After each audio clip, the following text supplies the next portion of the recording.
Çiyayê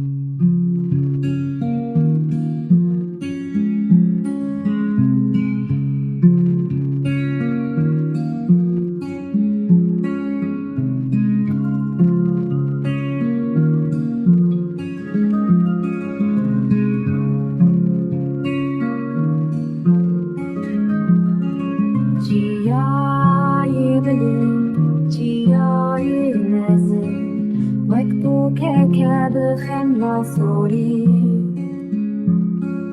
Hemû kulîlk û çîçekle çiyê, kaniyên zelal dibin de diherikîn.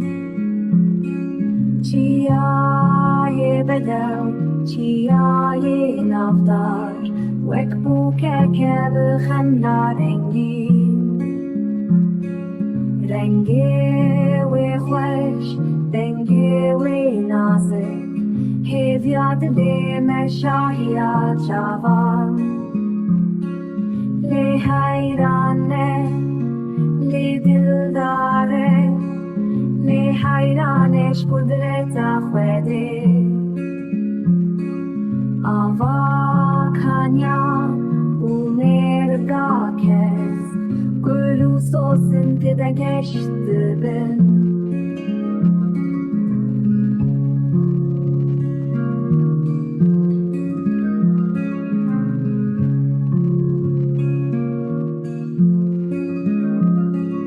Çiyayê me yê bilind û serbilind, serê wî digihîje ezmanan.